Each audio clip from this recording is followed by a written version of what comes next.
Bueno. Perdón. Muy buenas tardes a todos, bienvenidos, diputadas y diputados integrantes de la comisión y a todos los presentes, bienvenido también al candidato. Retomando lo acordado en la sesión del 17 de octubre del 2019, al decretar la sesión permanente, así como en cumplimiento al acuerdo por el cual se establece el procedimiento y formato para las entrevistas de las y los aspirantes a ocupar el cargo de consejeras y consejeros ciudadanos de la Procuraduría Ambiental y del Ordenamiento Territorial de la Ciudad de México para el periodo 2019-2022, y con fundamento en el artículo 15 bis 2 de la Ley Orgánica de la Procuraduría Ambiental y del Ordenamiento Territorial de la Ciudad de México, se levanta el receso y se retoma la sesión.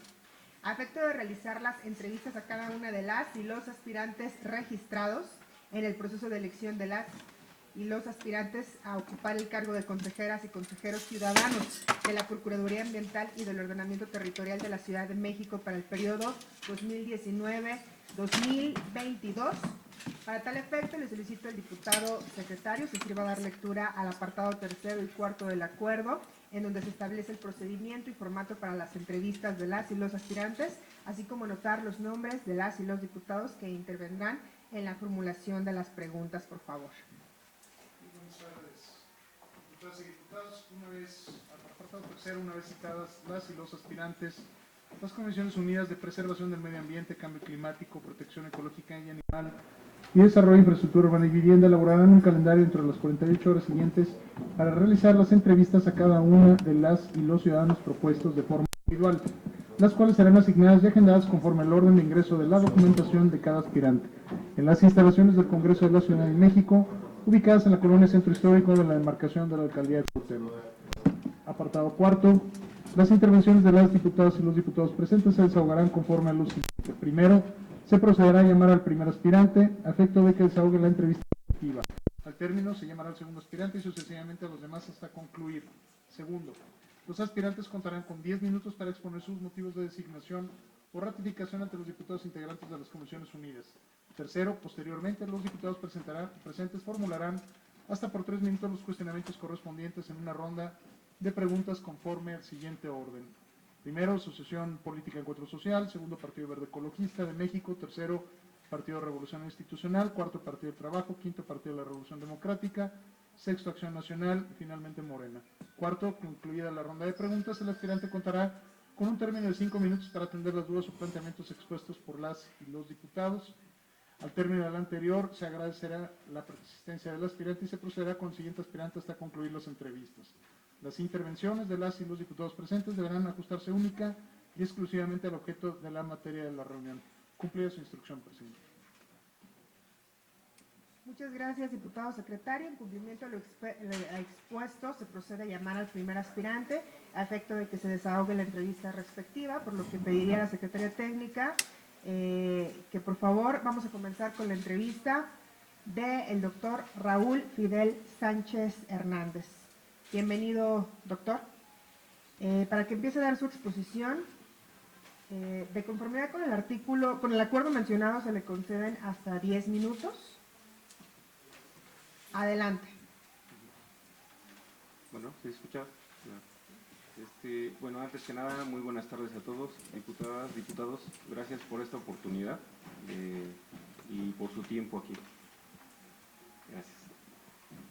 Bueno, como ya lo dijeron, mi nombre es Raúl Fidel Sánchez Hernández, soy agroecólogo de profesión, soy maestro en ciencias en agroforestería para el desarrollo rural sustentable y doctor en ciencias en edafología en el área de microbiología de suelos. Mis motivos para venir aquí a presentar mi postulación es que desde hace mucho tiempo he estado en pro del ambiente, ¿no? O sea, desde que estaba en la licenciatura, estábamos buscando, junto con otros compañeros, fuentes alternativas de biocombustibles. Logramos hacer biodiesel a nivel artesanal, con aceite de ricino y con aceite usado que salía del comedor de la institución, de la universidad. Tuvimos buenos resultados, mandamos a analizar el producto tanto del aceite de ricino como del aceite usado, lo mandamos a analizar al Instituto Mexicano del Petróleo y cuenta con todas las normas, ¿no? O sea, de calidad. ¿Por qué ricino? Porque es una planta endémica de México, se considera como centro de distribución y diversificación aquí en México de esta planta, y es factible de producir en zonas templadas, como lo es aquí la Ciudad de México, ¿no? Y era cuando andaban más o menos el boom de la jatrofa, y esa pues solamente se da en climas templados. Entonces decíamos, bueno, necesitamos algo para la Ciudad de México, que es donde más consumen biodiesel o diésel pétreo, ¿no? Entonces una alternativa era el aceite de ricino, que es de muy alta calidad. Y después de eso, pues encontramos muchas cosas por ahí, ¿no? O sea, que tiene más de 800 usos, se puede sustituir en gran cantidad al petróleo, en gran cantidad de aplicaciones. Entonces, bueno, fue algo muy enriquecedor. Después dijimos, bueno, ¿qué pasa vamos a sustituir maíz por higuerilla? Pues no, tampoco, ¿no?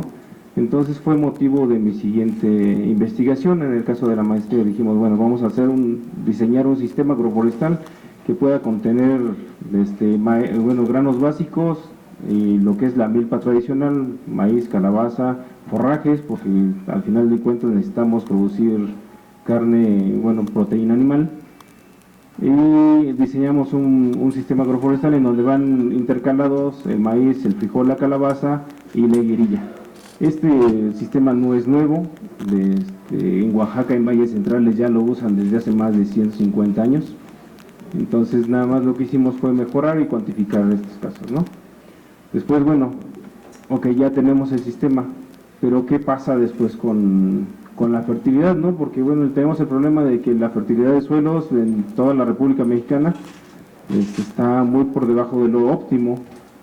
Entonces lo que hacemos es, vamos a buscar bacterias promotoras del crecimiento vegetal con hongos micorrízicos arbusculares que sean asociados a las plantas que vamos a producir y que incremente su productividad. Entonces me dediqué a esa parte, ¿no? De ver qué bacterias son promotoras del crecimiento, cuáles son las benéficas. Se aislaron, se probaron en campo, en invernadero, tuvimos buenos resultados. Dichas bacterias se registraron y se almacenaron en el banco de germoplasma que está en la ciudad en Jalisco, pues en Guadalajara.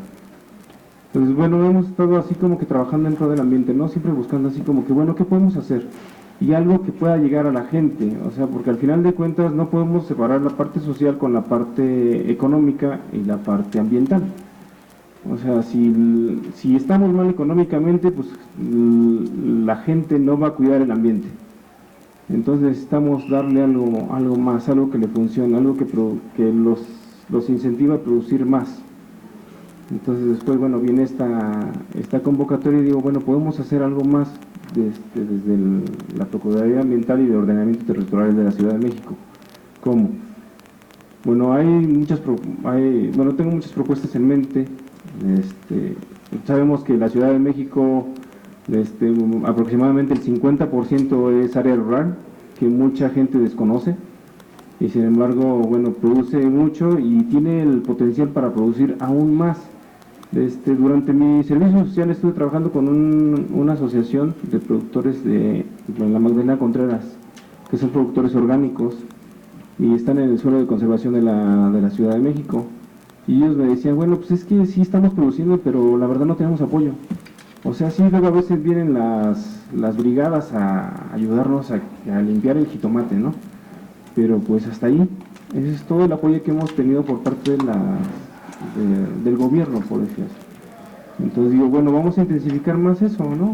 Y ahorita con el programa de Sembrando Vida, es bueno el programa. Creo que si se aplica como tal, pues debe de funcionar y creo que está funcionando.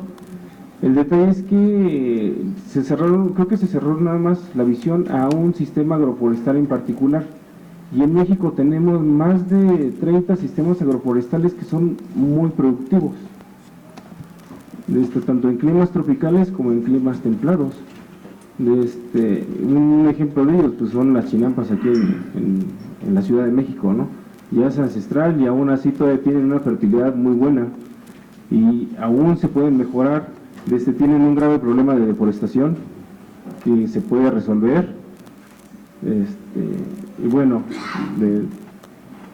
con respecto al ordenamiento territorial, pues sabemos que siempre está la ciudad y están sus anillos de pobreza, ¿no? Generalmente.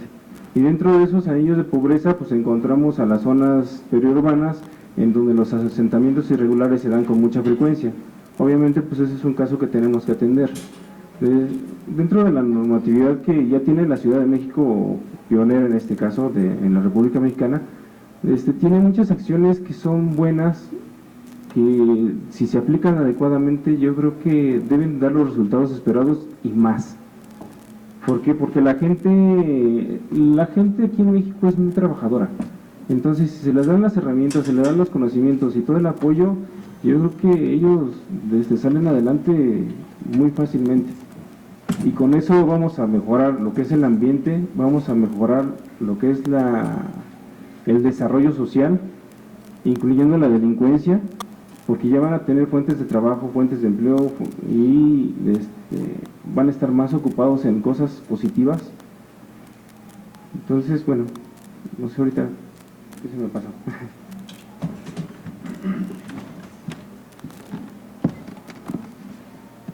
Muchas gracias, doctor Raúl Fidel Sánchez Hernández. De conformidad con el apartado cuarto, numeral 3 del acuerdo, pasaremos a la intervención y preguntas de las y los diputados. Solicito a la Secretaría de uso de la palabra a las diputadas y diputados que realizarán sus intervenciones en el orden correspondiente.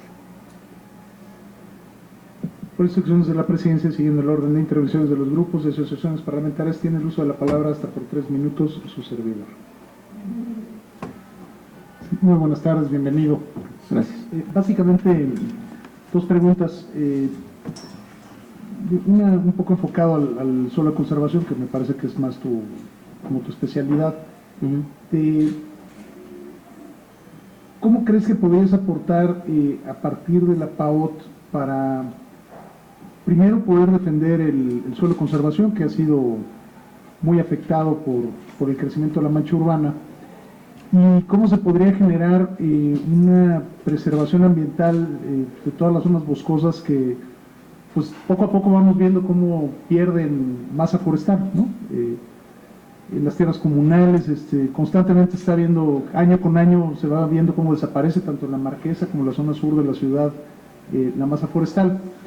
Y la otra parte es, a partir de tu experiencia, la pauta ha sido una dependencia que se ha caracterizado preponderantemente por defender legítimamente los intereses de los vecinos. O sea, ha sido la instancia que ha defendido contra la corrupción inmobiliaria a la gente. ¿Qué aportación crees que tú podrías dar en una lógica, un consejo interdisciplinario en este sentido? ¿No? Sería cuál. Sí. ¿Pero ahora sí esto en este momento? No, al final. Seguiría la diputada Teresa Ramos del Partido Verde. Muchas gracias. Doctor Fidel, según la información que nos proporcionó en su currículum, usted es doctor en edapología y sin duda la integridad de los sistemas de producción son una prioridad en la actualidad. Por ello, evaluar y estudiar el suelo de conservación en la Ciudad de México resulta determinante para saber su composición y en la medida de ello poder protegerlo. Le pregunto lo siguiente: ¿nos puede indicar qué tipo de acciones le propondría impulsar a la Procuraduría Ambiental y del Ordenamiento Territorial de la Ciudad de México para fortalecer el marco legal de protección del suelo de conservación? Y en segundo término, ¿qué medidas y mecanismos le recomendaría fortalecer a la Procuraduría Ambiental y del Ordenamiento Territorial de la Ciudad de México para incrementar el cumplimiento de disposiciones jurídicas de protección en el suelo de conservación? Muchas gracias.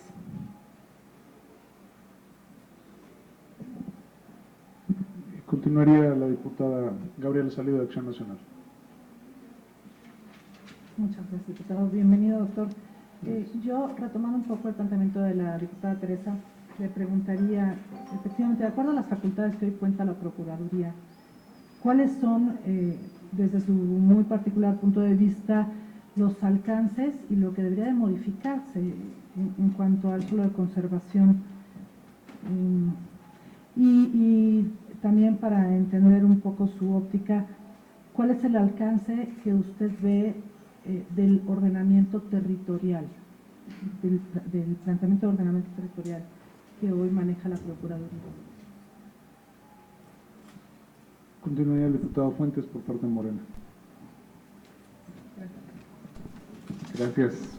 Yo nomás tengo una pregunta. A partir de la pérdida de aproximadamente 7 centímetros de suelo de materia orgánica en parques y jardines de la Ciudad de México, en los últimos 10 años se han perdido 7 centímetros de materia orgánica, de suelo orgánico, pues la SEDEMA, parques y jardines se ven obligados a comprar tierra de monte para poder abonar los jardines de la Ciudad de México, porque los jardineros consideran basura toda la hoja. En lugar de procesarla, la tiran a la basura. Es basura para ellos. ¿Qué acciones como consejero ciudadano propondría para evitar primero la pérdida de suelo orgánico y segundo para el aprovechamiento de ese material?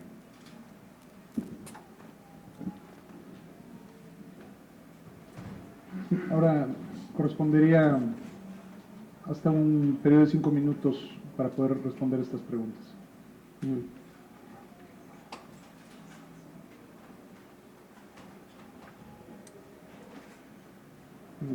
Bueno, con respecto a las acciones para el suelo de conservación con respecto a la deforestación en predios comunales, ahí es imprescindible trabajar con los comuneros, ¿eh?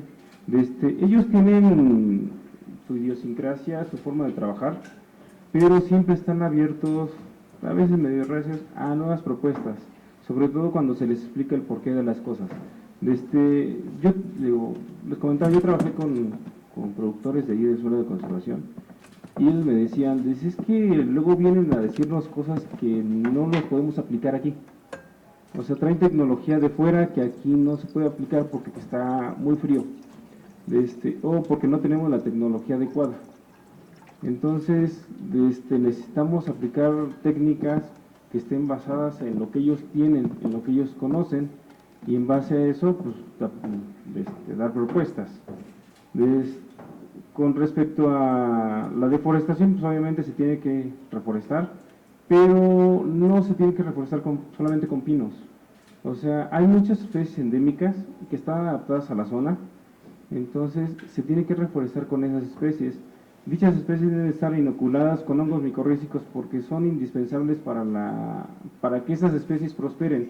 Muchos de los problemas que se tuvieron hace años la Sedena al reforestar con pinos es que no estaban inoculados con hongos. Entonces llegaban al lugar y el primer año morían. ¿Por qué? Porque no tenían las raíces suficientes para absorber la cantidad de nutrientes y agua que necesitaban. Y los hongos, que son los que le ayudan, no estaban presentes en el suelo porque ya era un suelo degradado. Entonces hay que darle todo el paquete, ¿no? O sea, todo el conocimiento. Con respecto a las acciones para fortalecer un marco legal en el suelo de conservación, creo que ahí ya la ley de cambio climático, la ley general de cambio climático, establece algunas acciones que se tienen que hacer. Y bueno, hay que tener sanciones un poquito más fuertes para la gente que causa un daño ambiental. O sea, no basta con resarcir el daño, sino también tiene que haber una sanción. Puede ser administrativa, puede ser económica.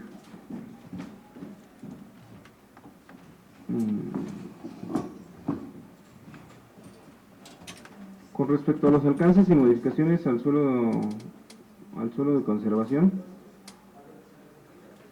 yo considero que se puede incrementar el suelo de conservación en algunas zonas en donde encontramos muchos baldíos.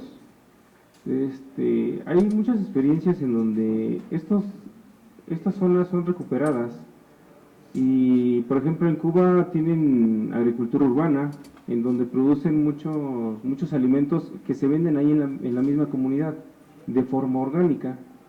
Y lo que hacen es juntar a la gente que vive ahí en los alrededores, los organizan, los capacitan y se ponen a producir. Y ellos tienen un sueldo independientemente de lo que ellos produzcan. Entonces producen, lo venden y eso va a un fondo y al final del año hay como un reparto de utilidades entre los que trabajaron y ese fondo queda para seguir reinvirtiendo dentro de los huertos orgánicos. Creo que sería una forma de incentivar a que cuiden, a que produzcan y a que se recuperen estos espacios. Y de esa forma podríamos incrementar la zona del suelo de conservación.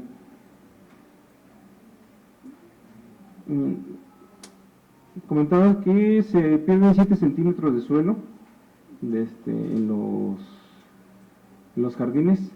Mucho de este suelo pues sí es de forma normal porque las plantas absorben estos nutrientes y van degradando la materia orgánica, pero mucho es por erosión, ya sea erosión hídrica o erosión eólica, y parte por contaminación también. Ahí tenemos mucha pérdida de la fertilidad por contaminación. Lo que tenemos que hacer es capacitar a la gente, a los jardineros, en que esa hojarasca pues no es basura.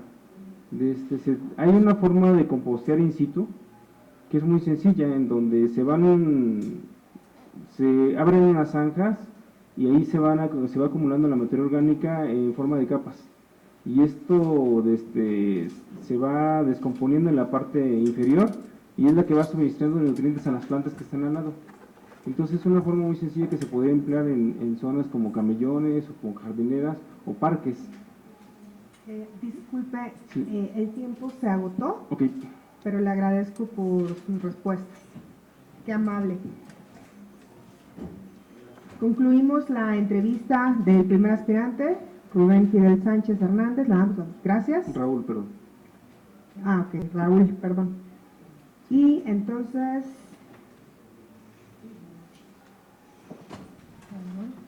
con el ingeniero Francisco Javier Girault, quien les comento. ¿Dónde? Ajá.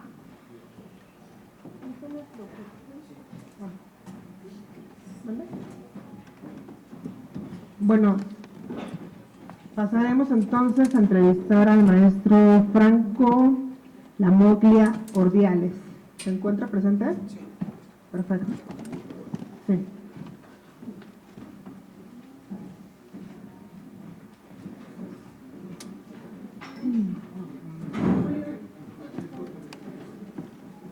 No ha llegado aún.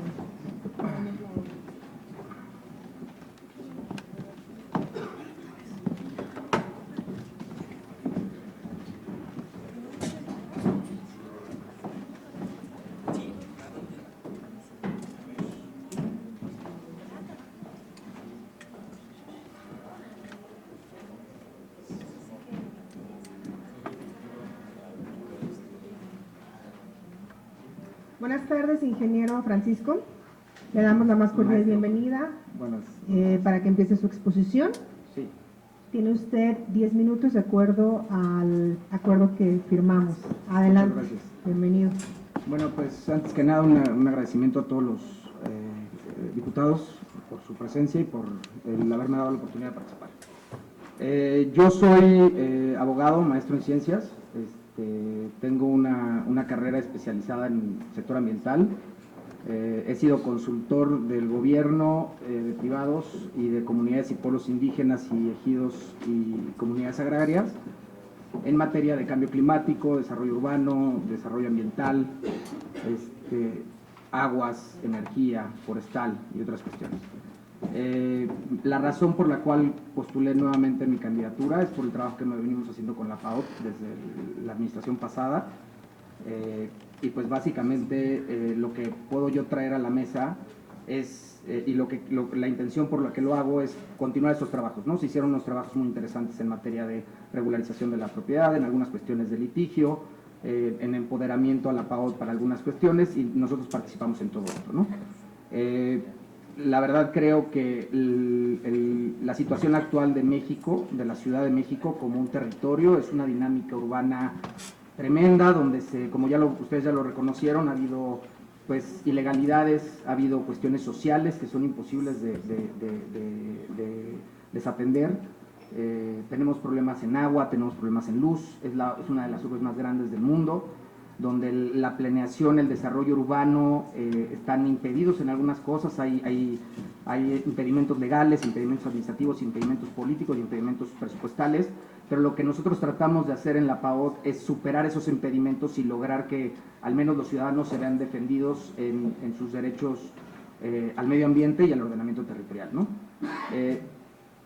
Nosotros, bueno, a mí me daría mucho gusto volver a trabajar en la PAOT, sobre todo con el nombramiento de los nuevos secretarios en desarrollo urbano, movilidad, medio ambiente, porque creo que es un buen momento, se está dando una fórmula idónea para echar a andar el proceso de regulación de la propiedad en México, de la regulación del desarrollo urbano en México, ¿no? Creo que existe una voluntad política por todos los actores, sobre todo con la constitución de la ciudad y el nombramiento de los nuevos alcaldes. Creo que existe una nueva fórmula para romper ese paradigma que tenemos, que es el del desarrollo urbano, ¿no? Que es el paradigma de no existe ordenamiento, por lo tanto, pues las cosas se dan un poco a como se van dando, ¿no? Entonces nosotros en la PAO tratábamos de eliminar esta incertidumbre, de darle una voz a la población dentro de los consejos, el Consejo Técnico y el Consejo de Gobierno. Y pues básicamente esa es mi introducción. Yo, como lo comenté, ya fui alguna vez funcionario aquí en la PAOT, bueno, representante de la ciudadanía en la PAOT, perdón. Y pues creo que los documentos que presentamos y este ánimo de reactivar pues la política que traíamos como Consejo Ciudadano, que era un acompañamiento y una presión a las autoridades para lograr los objetivos de la PAOT, ¿no? No sé si fuera posible que pudiera ceder este tiempo para preguntas, podría responder cuestiones más específicas, más que estarles hablando aquí de lo que he hecho y lo que he logrado, ¿no? Ahorita dan tiempo para eso. Ah, ok, perfecto. Si gusta el tiempo que usted... Sí, yo sé que me faltan 7 minutos, pero en realidad no sé si tengan alguna pregunta en específico sobre lo que hablé, pero creo que... ¿Terminó con su exposición? Sí, eso. Perfecto, Muchas muchísimas gracias. Antes de continuar con las preguntas con el candidato, quiero poner a consideración de la mesa, de la comisión y los integrantes que estamos aquí presentes, que el candidato Francisco Javier Giriault se puso en contacto con la comisión, nos explica el motivo de que su esposa está en el hospital, entonces nos pide si podemos recibirlo el día de mañana para su entrevista. Estaba agendado como el segundo candidato. Entonces pongo a consideración de la mesa, los que estén a favor de levantar la mano.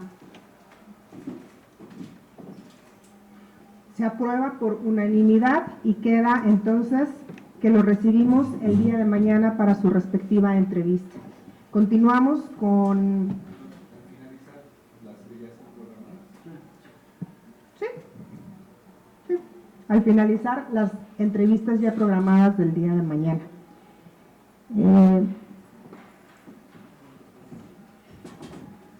¿Sí? Pasamos a las preguntas de cada integrante de la comisión. Le cedo la palabra al secretario. Buenas tardes, maestro, bienvenido. Muchas gracias. Buenas tardes. Básicamente, algunos cuestionamientos, tú que ya tuviste experiencia dentro de la PAOT. Una es, ¿qué tan conveniente verías que pudiéramos empoderar mucho más a la PAOT en términos jurídicos? No solo en la lógica de que las recomendaciones que hace fueran de carácter obligatorio, por ejemplo, sino que en el caso de haber sido aceptadas y no cumplidas, que tuvieran responsabilidades penales, por ejemplo, ¿no? ¿Y qué otras cosas se te ocurre que podríamos darle fortaleza, ¿no? Eso sería una cosa. La otra, en la parte de desarrollo urbano, hemos encontrado algunas deficiencias en la lógica de los usos de suelo.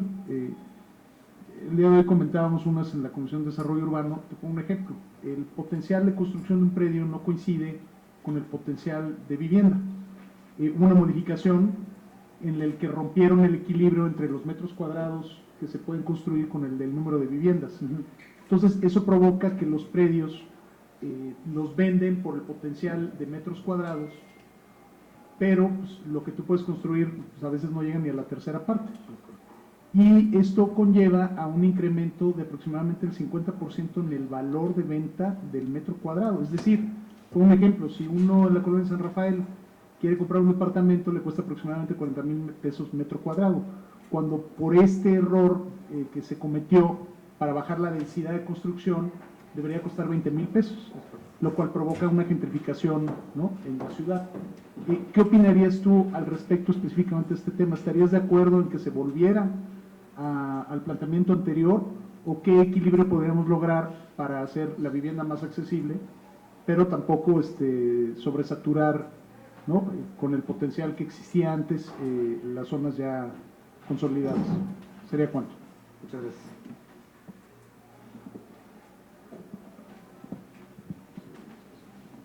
Maestro Franco, ¿nos podría indicar qué tipo de reformas a las leyes locales en materia ambiental y del ordenamiento territorial le propondría impulsar a la PAOT para fortalecer su marco jurídico? ¿Y qué tipo de acciones le recomendaría reforzar a la PAOT para asegurar el cumplimiento de las diversas disposiciones jurídicas en materia ambiental y del ordenamiento territorial? Por sus respuestas, gracias. Le damos la palabra a la diputada Gabriela Salinas. Muchas gracias. Maestro, yo voy a ser muy breve, aprovechando que usted, este sería pues, como el segundo periodo, si quedase electo, yo le preguntaría, ¿qué es lo que, vamos a plantearlo así, cuál fue la batalla más importante que tuvo en este periodo que está terminando al interior de la PAOT? ¿Cuál ha sido el tema más relevante que usted considera que estuvo en posibilidad de incidir, de comentar, de opinar? Y en esa lógica, ¿qué es lo que estaría pendiente para los próximos 3 años? Gracias. Le damos la palabra al diputado Ricardo Fuentes. Sí, gracias. Toda vez que ya fue consejero en otra ocasión, de acuerdo con lo que nos acaba de explicar, estamos en un marco jurídico diferente a partir de la Constitución como Ciudad de México. Y entonces, ¿qué estrategia de armonización legislativa o normativa haría usted entre la PAOT, la CEDUBI y las alcaldías ahora con las facultades que tienen, sobre todo para evitar la discrecionalidad en la aplicación de la norma 10 y la norma 26? Okay. Gracias, diputadas, diputados, por sus intervenciones. Entonces damos la palabra al maestro en Ciencias Francisco Lamuglia Ordiales para sus amables respuestas en una intervención de hasta 5 minutos. Adelante, maestro. Muchas gracias. Respecto a la primera pregunta, yo creo que la PAOT lo que requiere, o sea, yo lo que propondría para la PAOT es, tenemos un ejemplo muy claro, ¿no?, que es el de protección animal. La PAOT, desde el momento en que se le asignó la competencia de protección animal se ha vuelto una de las áreas más atendidas, donde más denuncias tenían un porcentaje de 90% de denuncias atendidas. Entonces creo que la PAOT lo que ha demostrado es que de dárseles las facultades que hoy por hoy retienen la CEDUBI, el INVIA y las delegaciones y las alcaldías, creo que sería muy eficaz. Claramente es nosotros lo que vimos es una resistencia un poco porque pasaría al control ciudadano una cuestión que era meramente de control político, ¿no? Entonces, pero yo sí creo que la PAOT es un órgano que está no solo especializado, sino que ha demostrado que es un órgano que da resultados, que atiende las necesidades de la ciudadanía, aunque creo que, o sea, yo creo que se deberían dar medidas de seguridad en todo. Y una de las principales que yo creo que se le debería dar a la PAOT es la custodia de folios, ¿no? Custodia de folios es el procedimiento a través del cual un organismo, ya sea en este caso un juez o la CEDUBI, pueden solicitar al registro público que ese folio se quede custodiado. Y esto hace que no haya no se puede hacer transmisión de propiedad ni otras cuestiones. Entonces, hoy por hoy la PAOT le tiene que pedir a las demás autoridades que soliciten la custodia de folios, ¿no? Entonces, este es el mejor mecanismo para tornar el desarrollo urbano ilegal. ¿Por qué? Porque no pueden comercializar los inmuebles. O sea, no pueden hacer una venta ni una compraventa, entonces impide que el inmueble se vuelva un negocio. O sea, si la gente lo compró y lo renta, pues ellos no se les puede clausurar, pero tampoco lo van a poder vender. Entonces, sí evita esta especulación que se daba en los desarrollos urbanos de construye rápido para que cuando lleguen ya estemos del otro lado y no nos digan nada, ¿no? Entonces, yo sí creo que a la PAOT se le deberían dar más obligaciones. Respecto de los usos del porcentaje de área libre, los COS y CUS, o sea, yo creo que la racionalidad debe de partir desde la planeación. O sea, desde el programa que tengamos de desarrollo urbano de la ciudad, el programa general de desarrollo de la ciudad, los programas de las alcaldías, todos tienen que tener esta racionalidad. Y creo que en algunos lados debemos de maximizar y en otros lados no. Entonces creo que la política no debe ser un rajatablas de cómo lo hacemos, porque para mí no es un derecho de cada quien explotar al máximo su propiedad, sino en realidad hay un costo social. Entonces lo que tienes que hacer es sujetar ese costo social. Yo creo que ciertas zonas de la ciudad donde existe la infraestructura, donde existe la suficiencia de servicios, que bueno, esto pues, veamos si seguimos así, pero creo que ciertas zonas sí se puede maximizar el desarrollo y desarrollarse verticalmente, y en otras zonas pues no, en otras zonas se verán de mantener urbanas. ¿Por qué? Porque no tienen las capacidades o la infraestructura para soportar estos desarrollos, ¿no? O la maximización del uso de la propiedad. Luego de las reformas, yo creo que se debe hacer reformas pues tiene que haber aquí quisiera responder las dos preguntas. Creo que debería haber una nueva estrategia de ajuste a toda la legislación en materia de agua, pero todo tiene que venir en este raciocinio, en este acuerdo político del desarrollo de la ciudad, que se tiene que dar y que tiene que impulsar que todas las alcaldías emitan sus programas de desarrollo. Porque por más que hagamos leyes, si los programas de desarrollo de las alcaldías son de 1997 o de 2001, pues no va a haber una forma de aplicar esos programas. Entonces, la forma en que se defienden los desarrolladores es amparándose, diciendo, oye, pues tú tienes que publicar un programa y ese programa ya no es vigente. Entonces, existen estos vacíos legales que si no llenamos y no tapamos, por ahí se va a seguir escapando y se van a seguir colando los desarrollos, pues no sé si legales, pero que no van con la racionalidad que estamos buscando para la ciudad, ¿no? O que sea necesaria para la ciudad. De lo que yo hice en la PAOT, bueno, y de coordinación, yo creo que, ¿qué acciones de la PAOT? Yo creo que se debería de potenciar a la PAOT para poder hacer convenios de coordinación con las distintas dependencias para hacer, pues, este tipo de acciones coordinadas en distintas zonas de la ciudad donde ellos saben que existen, pasarse expedientes y estas cuestiones que pudieran hacer que fuera más difícil que alguien que está haciendo un desarrollo o está explotando zonas de conservación en esto, ¿no? Quiero acabar rapidísimo de la PAOT. Yo creo que lo que más peleé yo personalmente fue la termovalorizadora.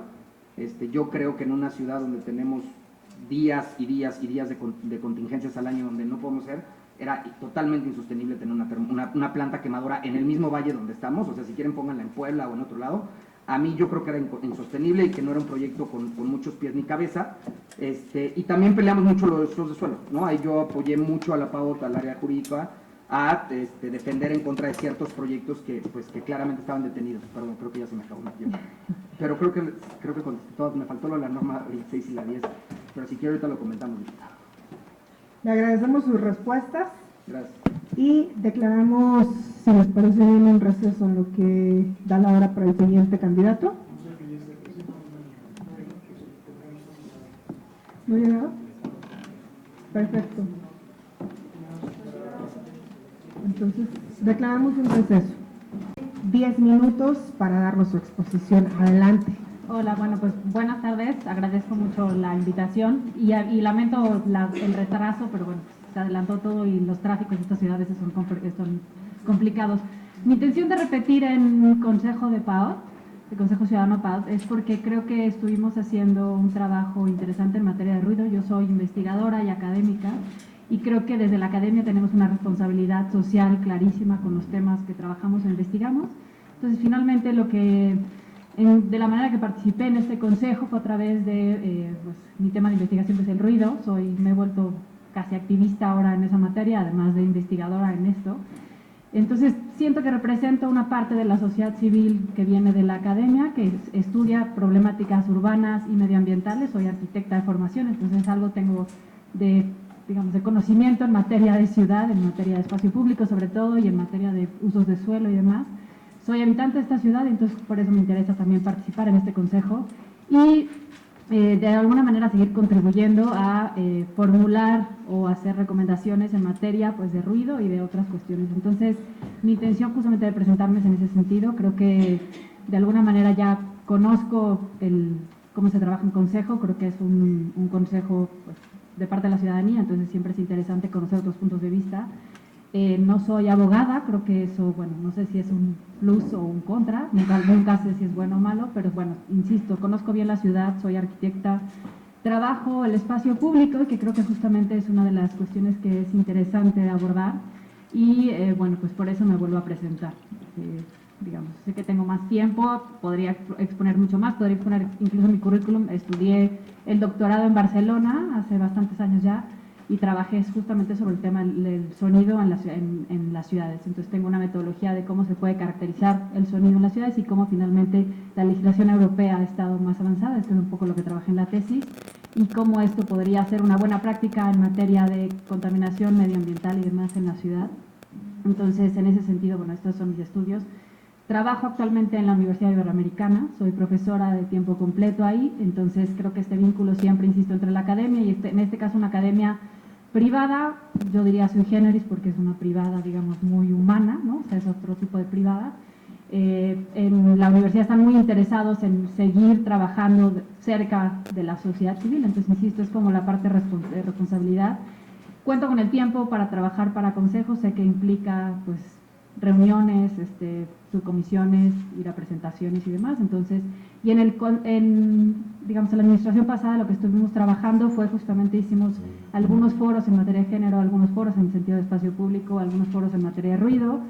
He estado colaborando como asesora ahora con la actual administración, acompañándolos en esto que están haciendo de concientización con los establecimientos mercantiles y las alcaldías, o sea, involucrando, digamos, a los implicados entre ruidosos y víctimas del ruido. Trabajo de cerca con varios comités vecinales, sin ser ni representante ni nada, sino nada más como asesorándolos en materia de qué se puede hacer y cómo se puede denunciar el ruido y dando seguimiento justamente a sus denuncias. Y sé que hay fuentes, por ejemplo, en materia de ruido que no están incorporadas a la legislación, entonces justo me interesa seguir trabajando en ese sentido. Insisto, mi apoyo es totalmente académico en el sentido de que mis posibles recomendaciones están auspiciadas o avaladas por justamente una investigación de fondo, una investigación académica, que es algo lo que me dedico. Formo parte del Sistema Nacional de Investigadores, que también, bueno, pues uno tiene que estarse actualizando en términos de contenidos, y estoy muy cerca pues de los jóvenes porque pues trabajo en una universidad y doy clases ahí, ¿no? Entonces, bueno, más o menos. ¿Terminó con su exposición? Sí, perfecto, ¿no? Perfecto. Muchas gracias, doctora Jimena. De conformidad con el apartado cuarto, numeral 3 del acuerdo, pasaremos a la intervención y preguntas de las y los diputados. Solicito a la Secretaría de uso de la palabra a las diputadas y diputados que van a realizar sus intervenciones. Gracias, Presidenta. Me autodoy la palabra. Muy buenas tardes, doctora. Al contrario, disculpe, pues le tocaba a las No pasa nada. 6:48, le hicimos... Sí, una precisión de tren, me sentí como que me citaban para una cosa de tren, así, sale el tren a las 16:48. Así es, ¿no? Usted estaba en tiempo. Y nosotros extraordinariamente vamos adelantados, cosa que los diputados es algo fuera de lo común. Está muy bien. Agradecerle su presencia. Soy egresado igual de su misma universidad, también fui maestro ahí. Mire, en la parte del tiempo, a ver, le quiero hacer un par de preguntas, digo, la parte del ruido. La primera, uno de los grandes debates que tuve yo con el doctor Mancera, me tocó ser city manager y pues, no me hizo mucho caso, era la parte de la tecnología para poder sensorizar una serie de cosas en la ciudad, que eso realmente era una smart city, que me parece que nunca lo entendió. Y una parte que hacen en Europa pues es tener sensores que miden una serie de cosas, entre ellas el ruido. En el caso, por ejemplo, muy particular de Polanco, ¿no? Que no le pasa solo ahí, pero pasa en muchas otras partes, pero uno de los problemas son efectivamente los decibeles, ¿no? ¿Qué mejoras cree que podríamos hacer en términos legales para poder allegarnos de la tecnología y poder establecer otra regulación en los giros mercantiles, para tener un control permanente, no el que vaya un verificador una vez, Sí, entiendo sino que perfectamente. sea constante la medición del ruido. Ujú. Y la otra es qué otras herramientas requeriría la PAOT para que en esta materia tuviéramos un control más contundente. Me queda claro que no es la única, no es el único caso, el único factor que produce ruido, los giros mercantiles, también puede ser las vías rápidas, una serie de cosas, ¿no? Pero en el caso particular de los giros mercantiles, ¿qué cree que podríamos hacer adicional? Esas serían mis preguntas. ¿Respondo o tengo que esperar? Perfecto, voy a contestar. Muchas gracias. ¿Me toca a mí, verdad? Ok. Ahora tomo la palabra Teresa Ramos. Sí. Doctora Jimena, mi primer pregunta, ¿qué mecanismos le podría proponer reforzar a la PAOT para asegurar el cumplimiento de la normativa en materia de contaminación de ruido? Y la segunda pregunta es, ¿qué tipo de proyectos y estudios le propondría realizar a PAOT para incrementar la eficacia y eficiencia en el ejercicio de sus atribuciones? Gracias. Le damos la palabra a la diputada Gabriela Saldívar. Muchas gracias. Gracias, Jimena, bienvenida. Oye, pues yo, aprovechando que estamos, que está de moda el tema de planeación, y en este congreso el tema de planeación está como en ebullición. Yo quisiera preguntarte cómo poder hacer que los temas de ruido puedan incluirse dentro de la planeación de nuestra ciudad, hasta qué grado debería de priorizarse, porque hemos hablado de la necesidad de considerar los temas hídricos, los temas de riesgo, en fin, hay una serie de elementos que muchas organizaciones vecinales han puesto en la mesa, pero ciertamente nadie está hablando de la incidencia del ruido y cómo deberíamos de empatarla en la planeación de la ciudad. Tocaría la palabra al diputado Fuentes por parte de Moreno.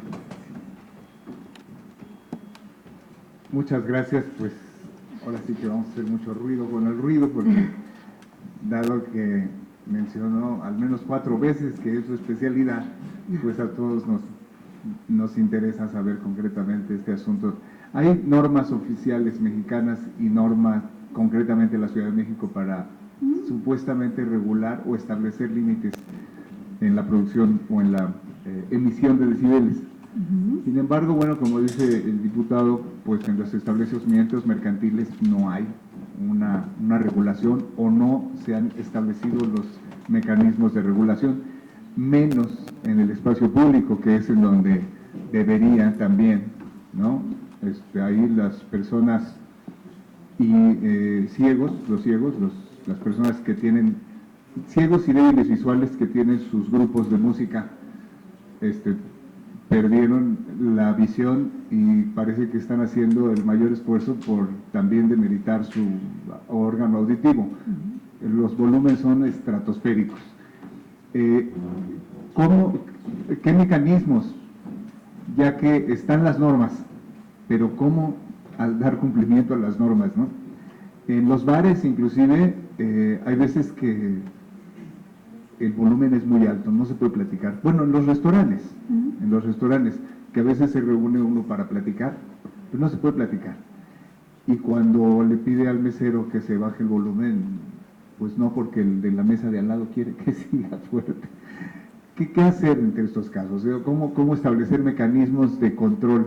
Son desde los ciudadanos, como consejeros ciudadanos, para los ciudadanos. Creo que porque las normas se aplican al establecimiento, ¿no? Y si el cliente es el que, bajo la lógica del cliente, lo que pida, pues, ¿qué hacer, no? Nada más.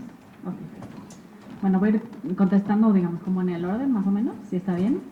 Yo creo que en el caso de la sistematización entiendo perfectamente. Yo he estado dando conferencias algunas veces en términos de justamente Smart City, y creo que en cuestión de sistematización de datos hay una cosa que entiendo que se está haciendo ya en la ciudad, que es tener los datos a la mano del ciudadano. O sea, yo creo que en ese sentido hay una cosa que sí se puede hacer en materia de ruido y con sensores. en la universidad ahora estamos, a partir de que me invitaron a hacer esta cuestión de ir a hacer asesorías y sensibilización con los establecimientos mercantiles, yo le proponía a uno de los establecimientos mercantiles que pusiera un sensor al interior, un poco porque, y creo que va aunado a la última pregunta, en materia de educar los hábitos de escucha, porque creo que estamos muy mal habituados a la sonoridad de los espacios, porque nos gusta el ruido, padecemos del silencio, ¿no? O sea, yo justamente creo que le tememos al silencio muchas veces, porque implica muchísimas cosas. Entonces, creo que empezar a informar a la población en qué decibeles estamos de manera permanente sería importante. En otros países se hace, en otros países si uno va a pedir una licencia de construcción para hacer cualquier tipo de construcción, sabe a qué decibeles está expuesto, porque el reglamento, digamos, de construcciones va de la mano de los decibeles a los que está expuesto, porque sabes qué aislamiento. Por supuesto que se podrían tener sensores. Al interior, yo creo, uno como justamente en esta cuestión de los hábitos de escucha y reeducar el oído, y otro hacia el exterior justamente para saber en qué, a qué decibeles, digamos, está emitiendo ese establecimiento mercantil. La cosa es convencer a los establecimientos mercantiles, ¿no? Convencerlos o forzarlos, evidentemente, ¿no? Entiendo perfectamente esa otra parte. Entonces, sí que se puede, sí que hay sensores, sí que evidentemente uno puede decir y están conectados a una red, digamos, ¿no? O sea, red virtual en donde uno está informando, y probablemente cuando justamente se eleven lo de la norma, pues entonces ahí sí puede entrar la autoridad justamente a sancionar, ¿no? O sea, como en ese sentido yo creo que sí sería una cuestión, porque justamente creo que al no tenerlo sistematizado y a no tenerlo en automático, digamos, o sea, en ese momento preciso, el gran problema que tiene la Procuraduría es que no puede actuar de manera inmediata porque no tiene los medios para actuar de manera inmediata. Incluso se podría hablar de tener aplicaciones que estuvieran normadas, porque finalmente uno puede tener calibrados sus teléfonos, y entonces finalmente tú puedes tener estas aplicaciones ahora que se tienen, ¿no? Donde uno puede medir los decibeles, que de alguna manera estuvieran, pues uno pudiera decir, oiga, yo no sé cómo se levantaba, o sea, no puedo hacer la denuncia porque no tengo un abogado al lado, pero sí tengo justamente la medición en tiempo real de a cuánto me estoy exponiendo. Entonces creo que habría que hacer uso de la tecnología, por supuesto, o sea, yo sí creo que la tecnología es una herramienta valiosísima, y es una herramienta aparte que acerca al ciudadano a ciertas problemáticas, o sea, y lo responsabiliza también de ciertas problemáticas, porque sí creo, y creo que no digamos, es como transversal a todas las preguntas, hay que hacer responsables a los ciudadanos de muchas de las cosas que suceden en la ciudad, ¿no? Porque siempre lo más fácil es decir es que la autoridad no está regulando, la autoridad no está actuando en consecuencia. Los ciudadanos tenemos muchísima responsabilidad en materia de ruido, mucha. O sea, sí creo que hay una cuestión ahí. Entonces, en esa cuestión de la tecnología, yo sí creo que se pueden desarrollar cosas con los ingenieros en distintas universidades. Insisto, nosotros ahora en Ibero estamos viendo cómo poder desarrollar ese sensor y si se puede llegar a probar. Es una cosa de investigación, evidentemente, no es vinculatorio ni nada, pero a ver si algún establecimiento acepta que estemos monitoreando eso, porque creo que sería importante. Digo, porque hay establecimientos que son más conscientes que otros, ¿no? Con respecto a esto podría ser nuevas herramientas de PAOT. Y creo que también hay una cosa que en materia, por ejemplo, de las posibles herramientas que tiene PAOT, es empezar a alimentar con esto ciertos mapas de ruido que vayan siendo en tiempo real. Si uno tiene mapas de ruido justamente con el apoyo ciudadano y con sensores en ciertos puntos de la ciudad que uno sabe que son muy conflictivos, podemos ir identificando, por ejemplo, zonas acústicamente saturadas. Y entonces ahí se pueden hacer planes de acción de inmediato. Y zonas acústicamente saturadas no solamente en estos centros en donde hay concentración de establecimientos mercantiles, también en zonas en donde hay hospitales, donde hay escuelas, porque finalmente son zonas muy sensibles, o zonas habitacionales, ¿no? Y bueno, creo que, y no solo, o sea, es Polanco, es Coyoacán, es el centro histórico, o sea, son muchísimos centros de barrio que están siendo afectados cada vez más fuertemente por el ruido, ¿no? Entonces creo que en ese sentido sí esta podría ser una súper herramienta, y insisto, en esta parte de involucramiento, pues justamente de los ciudadanos. Digamos, para mecanismos para reforzar a PAOT, yo creo que una cuestión, yo soy muy, me gusta mucho esta parte de PAOT de no tener dientes necesariamente, pero sí creo, ¿no? O sea, porque es un tema muy delicado, ¿no? O sea, siempre se ha discutido mucho. Pero creo que hay una cuestión que sí tendrían que tener cuando cuando sus técnicos van al lugar de denuncia y levantan finalmente sus informes. Estos informes de alguna manera tenían que ser vinculatorios y de alguna manera tendrían que alimentar este sistema de información también, ¿no? O sea, este sistema. ¿Ya acabó todas las preguntas? Es que son 5 minutos. Eso sí, no entendí nada. Para responder. Todas. Sí. Bueno, pues ya. ¿Tienen, mandé? que Si no gusta, entendí. vamos a terminar. Termino rapidísimo y podría ser con las, o sea, digamos, de alguna manera creo que el tema de ruido, y así, perdón, no entendí que tenía 5 minutos, pensé que tenía más tiempo, una disculpa. Creo que hay una cuestión en materia de sonido, y contestándole un poco la pregunta, es que la cuestión del sonido tendría que ser vinculada a todas las cuestiones de planeación que se hacen en la ciudad, toda política pública. Cualquier cuestión que hagamos en materia urbana, en términos de construcción, o en términos de movilidad, o en términos de implementación de nuevas cuestiones, genera un sonido. Y ese sonido se puede transformar en cualquier momento en ruido. Y esta parte de educación me parece fundamental. Ahora sí que una disculpa. No, al contrario, muchas gracias. Sí, o sea, como... Así, bueno. Sí, claro. Muchas gracias, doctora Jimena. Le pregunto a la Secretaría Técnica si ya se encuentra la siguiente candidata. ¿Sí? Muchas gracias.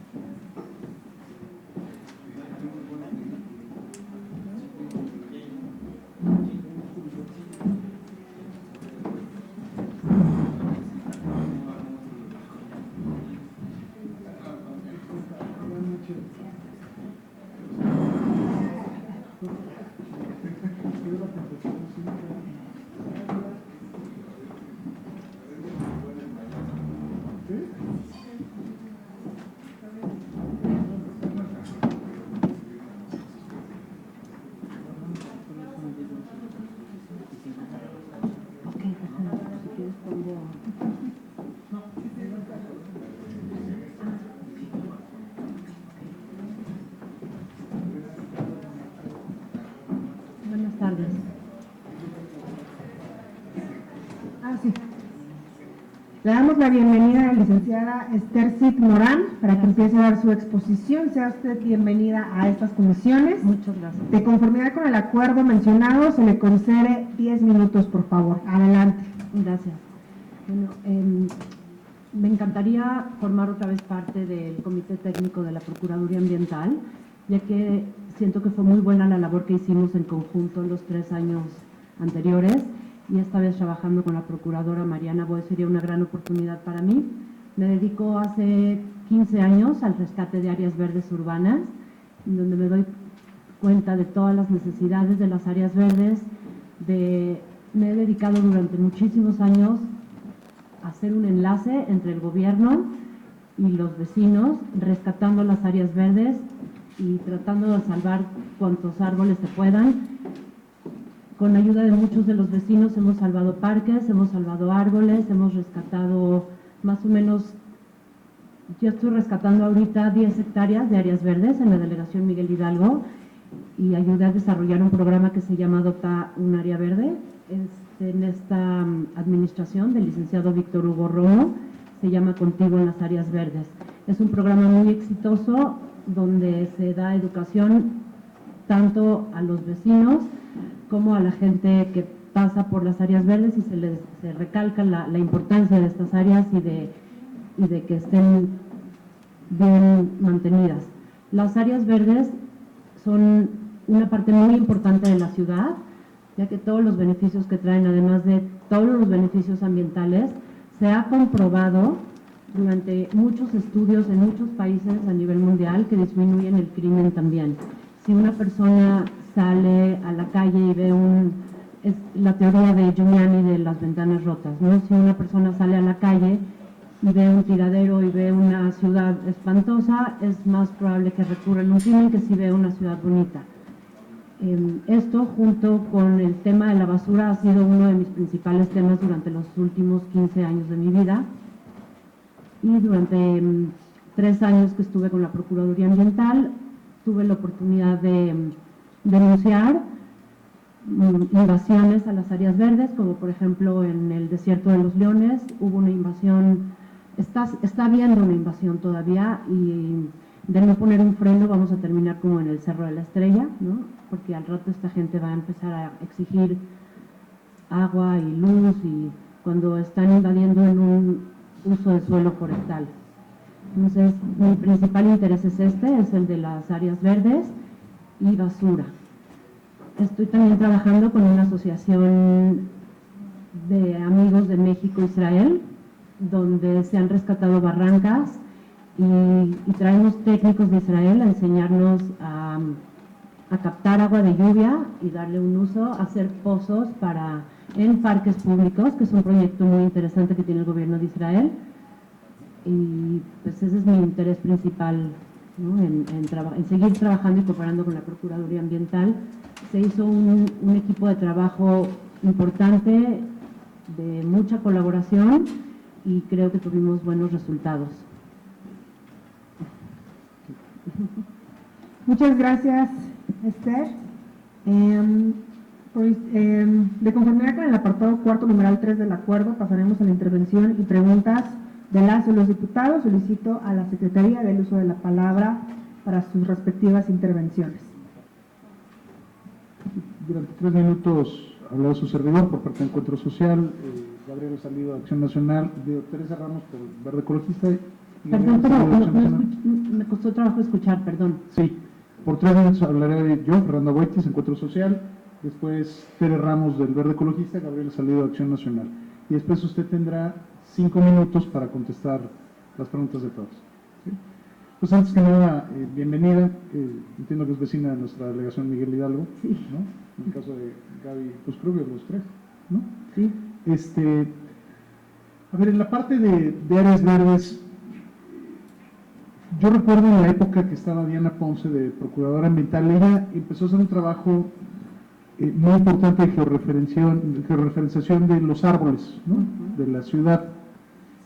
Y una de las cosas que a mí me preocupaba mucho era que evidentemente este tipo de trabajos pues, necesitan un mantenimiento permanente, pues porque hay una evolución pues, constante, ¿no? de árboles que se secan. Y uno de los temas que más me preocupaban, y a mí que me tocó manejar servicios urbanos de la ciudad, era el asunto de los tocones, ¿no? Porque se vuelven, pues, a mí en la lógica de área verde, pues se volvió un estorbo para poder reforestar, ¿no?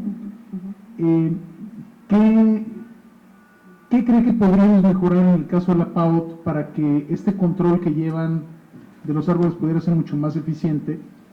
¿Y qué facultades podríamos darle adicionales para fortalecer el cuidado de las áreas verdes de la ciudad? Esa sería mi pregunta. Diputado. Muchas gracias, licenciada Esther. Al contrario. Tengo 2 preguntas. ¿Qué acciones le recomendaría a la PAOT para reforzarla y para asegurar el mayor cumplimiento de la normatividad ambiental en la Ciudad de México? Y la segunda pregunta, ¿qué mecanismos le propondría incluir a la Procuraduría Ambiental en su programa anual de trabajo para ampliar el campo de vigilancia del cumplimiento del marco normativo en materia ambiental y en específico del arbolado y áreas verdes de la Ciudad de México? Gracias. Muchas gracias, Esther. Bienvenida. Yo quisiera ampliar la pregunta relativa a espacio público. Como que nuestras áreas verdes de repente se empezaron a transformar solamente en remanentes, camellones, ¿no? Entonces, sí creo que esta intervención o la intención de transformar y de seguir ganando metros cuadrados de área verde en la ciudad tiene que tener pues, una política integral mucho más estructurada.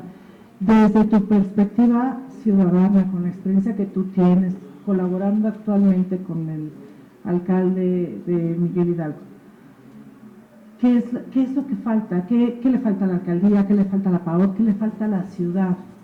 ¿Qué ajuste harías en el sistema para poder ganar esta batalla en términos de metros cuadrados de área verde?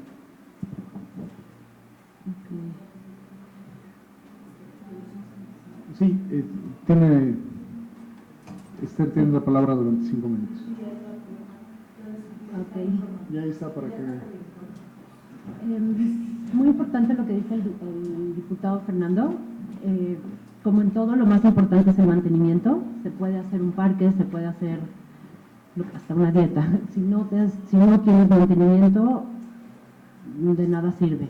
Entonces, yo sí llevo 15 años dedicándome justamente al mantenimiento, que es muy difícil, es ir en contra de la corriente y El tema de los tocones, en la mayoría de las alcaldías sí tienen destoconador. Lo que pasa es que les es difícil transportarlo o a veces nada más no sirve el destoconador. Sí es cierto que pueden llegar a ser un estorbo para una reforestación. Entonces yo sí, dentro del presupuesto de la alcaldía sí aumentaría esto, ¿no? Un destoconador y gente preparada. En el caso de la PAOT y qué podemos mejorar para aumentar el cuidado de las áreas verdes, realmente voy a decir lo que pienso como respuesta a todas las preguntas. La PAOT necesita dientes. La PAOT tiene un gran equipo de trabajo. Los biólogos, la gente que trabaja, toda la gente que está trabajando para la PAOT tiene extraordinaria disposición, educación y son muy entrenados. Lo que faltan son dientes. Necesita la PAOT tener autoridad. Eso es lo primero que yo haría, luchar porque la PAOT tuviera autoridad. Lo segundo es hacer mucho más énfasis en la educación a la población. Hace muchísimos años salió una campaña de pon la basura en tu lugar, que fue una campaña exitosa, porque en esta ciudad, a pesar de ser una ciudad tan grande, no es tan sucia como podría llegar a ser, porque se dedicaron muchísimos años a hacer esta campaña de pon la basura en tu lugar. Yo creo que falta mucha educación a la población en general acerca de medio ambiente, en los programas de primaria, de secundaria. Tengo el caso de una red de escuelas, son 10 escuelas con las que trabajo con la Asociación Mexicana de México-Israel, y en casi todos los temas están bastante avanzados, excepto en la de la basura, en la separación de la basura. No sé por qué a la gente le sigue costando tanto trabajo separar la basura. Y a nivel primaria se da perfecta esta separación y todas las escuelas tienen un programa extremadamente exitoso. Pasa a la secundaria y el programa se echa a la basura, literal.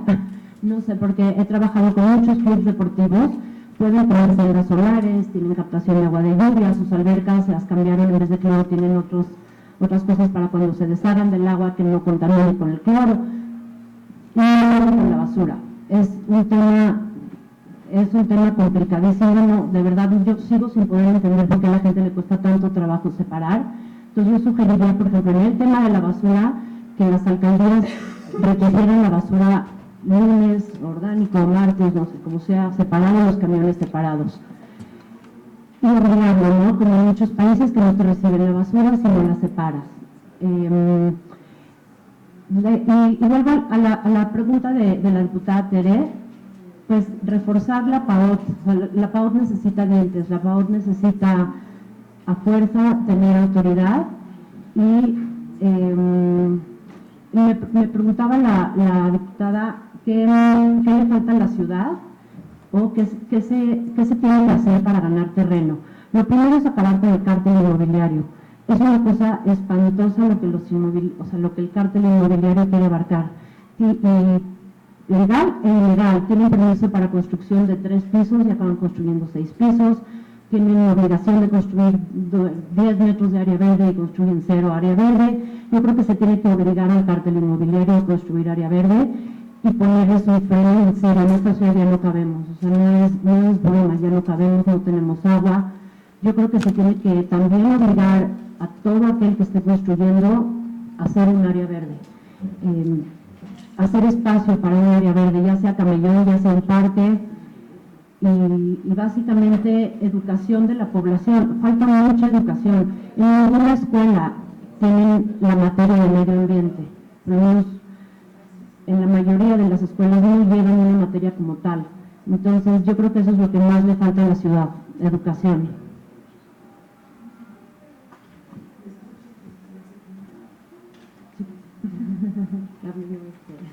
No me vaya a pasar. Gracias por sus respuestas.